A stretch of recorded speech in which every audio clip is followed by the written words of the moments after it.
Friends, கர்த்தராகிய இயேசு கிறிஸ்துவின் இனிய நாமத்தினாலே உங்கள் அனைவரையும் நான் வாழ்த்துகிறேன். இந்த நாளில் கூட நம்ம எதை குறித்து தியானிக்க போறோம்னா, வாழ்க்கையில போராட்டங்கள், பிரச்சனைகள், பாடுகள், உபத்திரவங்கள், அவமானங்கள் வருவது உண்டு. அப்போ போராட்டத்தின் மத்தியில, உபத்திரவத்தின் மத்தியில நான் செய்ய வேண்டிய காரியம் என்ன?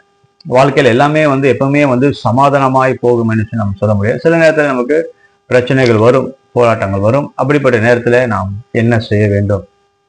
1 சாமுவேல் 30ஆம் அதிகாரம் 6ஆம் வசனத்துல இப்படியாக நம்ம வாசிக்கிறோம். அங்க ஒரு சம்பவம். அங்க தாவீது அவனுடைய குடும்பத்தை அமலேக்கியர்கள் அவங்க அடிமைகளாக கொண்டு போறாங்க. அப்போ தாவீது அவனோடு கூட இருந்த ஜனங்கள், எந்த ஜனத்துக்காக அவன் போராடினானோ, எந்த ஜனத்துக்காக யுத்தம் பண்ணானோ, எந்த ஜனத்தை பாதுகாத்து கொண்டிருக்கானோ, அவங்களே என்ன பண்றாங்க? அவனை கல்லெறிந்து கொள்ள வேண்டும் என்று சொல்லி அவங்க தீர்மானம் பண்ணாங்க. இஸ்ரேல் ஜனங்களுக்காக தான் அவன் போராடுறான். அவங்கள பாதுகாக்கிறதுக்காக, அவங்களுடைய எல்லாவற்றுக்காக தான் போராடி கொண்டிருக்கான். தன்னுடைய சொந்த ஜனங்களை என்ன பண்றாங்க? இவனை கல்லெறிந்து கொள்ள வேண்டும் என்று சொல்லி அவங்க தீர்மானம் பண்றாங்க. அப்போ அவன் செய்த காரியம் என்ன? 1 சாமுவேல் 30:6 அந்த கடைசி பாகத்தை வாசிக்கிறேன். தாவீது தன் தேவனாகிய கர்த்தருக்குள்ளே தன்னை திடப்படுத்தி கொண்டான். இங்கிலீஷ் பைபிள் எப்படி இருக்கா? டேவிட் என்கரேஜ் ஹிம்செல்ஃப் இன் த லார்ட். தன்னை தானே அவனே என்ன பண்றான்? திடப்படுத்தி கொண்டான். அவனே உற்சாகப்படுத்த. யாரும் அவனுக்கு அவனை ஆறுதல் படுத்தாங்க யாரும் இல்லை. அவனை உற்சாகப்படுத்த ஆட்கள் இல்லை. மனைவி பிள்ளைகளை கொண்டு போயிட்டாங்க. இப்போ அவன் நம்பி இருந்த ஜனங்கள் என்ன பண்றாங்க? இவனை கொல்லுங்கடா, இவனை கல்லிருந்து கொல்லுங்கன்னு சொல்லி அவனுடைய அந்த இஸ்ரேல் ஜனங்கள் இப்படி சொல்றான். அப்போ தாவீது கர்த்தருக்குள் தன்னைத்தானே அவன் உற்சாகப்படுத்திக் கொண்டான். அப்ப என்ன பண்ணியிருப்பார் அவரு? அந்த காலத்துல வேத வசனம் முழுவதுமாக கொடுக்கப்படவில்லை வேதம் வாசிப்பதற்கு. அந்த இடத்துல சாமுவேலும் மரித்து போறாரு. தாவீது என்ன பண்ணிருப்பாரு? ஜெபித்திருப்பார். ஆண்டவர் இடத்துல பாதத்தில் அமர்ந்து ஜெபித்திருப்பார். அதுக்கப்புறமா தொடர்ந்து வாசித்து பார்க்கும்போது அவர் கேட்கிறாரு, என்ன செய்யணும் ஆண்டவர்னு சொல்லும்போது, ஆண்டவர் நீ போ, அவங்கள போய் பின்தொடரு அப்படின்னு சொல்றாரு. அப்போ அவர் ஜெபத்துல தன்னுடைய பாரங்களை ஆண்டவர்கிட்ட தெரியப்படுத்தி இருப்பார். ஆண்டவரே என்னை பலப்படுத்துங்க, என்னை உற்சாகப்படுத்த ஆட்கள் இல்லை, என்னை ஆறுதல் படுத்த ஆட்கள் இல்லை, ஆலோசனை கொடுக்க ஆட்கள் இல்லை என்று சொல்லி ஜெபித்திருப்பார். வேதம் சொன்னது போல வேதம் முழுவதுமா கொடுக்கப்படவில்லை. அப்ப ஜெபம் பண்ணியிருப்பார். ஆண்டவரே என்னை பலப்படுத்துங்க ஏசப்பா, நீங்க மாத்திரம்தான் எனக்கு இருக்கிறீங்க, என்னை உற்சாகப்படுத்துங்க, பலப்படுத்துங்க, தைரியப்படுத்துங்கன்னு சொல்லி தாவீது ஜெபத்திலே தன்னை தைரியப்படுத்தி கொண்டிருப்பார். ஜெபத்திலே தன்னைத்தானே அவர் உற்சாகப்படுத்தி கொண்டிருப்பார். விசுவாசத்தோட கர்த்தர் கண்டிப்பா செய்வார் என்று சொல்லி ஜெபத்திலே தன்னுடைய பாரங்களை ஆண்டவர்களிடத்துல தெரிய பண்ணியிருப்பார். இந்த நாளிலும் கூட ஒரு வாழ்க்கையில ஒருவேளை போராட்டத்தோடு கூட நீங்க இருக்கலாம், பாடுகளோடு கூட இருக்கலாம்.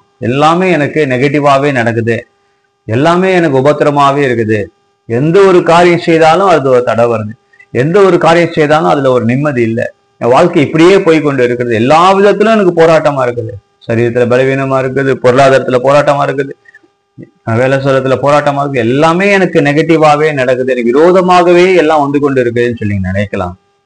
நான் உற்சாகப்படுத்தும்படியாக கர்த்தருடைய வார்த்தை உங்கள் நேராய் கடந்து வருகிறது. எப்படி தாவீது கர்த்தருக்குள் தன்னை திடப்படுத்தி கொண்டானோ, அதே போல இந்த நாளிலே நீங்கள் அமர்ந்திருந்து ஆண்டவரே என்னை பலப்படுத்துங்கப்பா, என்னை உற்சாகப்படுத்துங்க, என்னை தைரியப்படுத்துங்க, கண்டிப்பா இந்த சூழ்நிலை நீங்க மாற்றுறீங்கன்னு சொல்லி நான் விசுவாசிக்கிறேன் என்று சொல்லி விசுவாசமான வார்த்தைகளை அறிக்கை செய்யுங்க, ஜெபிங்க. கர்த்தர் சூழ்நிலையை மாற்றுவார். அது எப்படிப்பட்ட சூழ்நிலையா இருந்தாலும் கர்த்தரால் கூடாத காரியம் ஒன்றுமில்லை. ஹல்லேலூயா. அவர் சர்வ வல்லமுள்ள தேவன். உங்கள் போராட்டத்தை மாற்றுவார், கடன் பிரச்சனையை மாற்றுவார், உங்களை சுகமாக்குவார், வேலை சத்த உயர்வை கட்டளையிடுவார், நீங்கள் எதிர்பார்த்துக்கும் நன்மையை கர்த்தர் கொடுப்பார், துக்கத்தை எல்லாம் சந்தோஷமாய் மாற்றுவார்.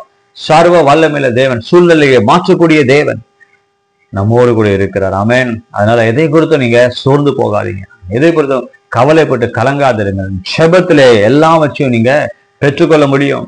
இழந்து போனதை தாவீது எல்லாவற்றையும் அவனிடத்துல இருந்த எல்லாவற்றையும் கொண்டு போறாங்க. ஆனா தொடர்ந்து நீங்க அந்த அதிகாரம் முழுவதும் நீ வாசித்து பார்க்கும்போது தாவீது அவங்களுக்கு பின்னாடி போய் என்ன பண்ணான்? அவன் இழந்து போனதை, அந்த எதிரிகள் கொண்டு போன எல்லாவற்றையும் மீட்டு கொண்டு வந்தானா. ஹல்லேலூயா.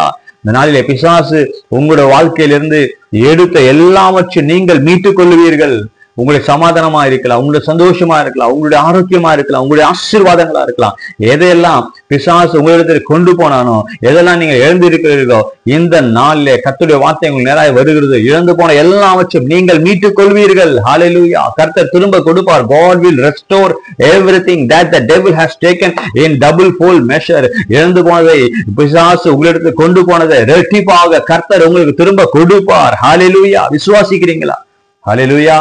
அவர் திரும்ப கொடுக்கிற தேவன், அவர் மீட்டெடுக்கிற தேவன். பிசாசு நினைச்சுக்கலாம் எல்லாத்தையும் நம்ம கொண்டு போயிட்டோம்னு சொல்லி, கிடையாது.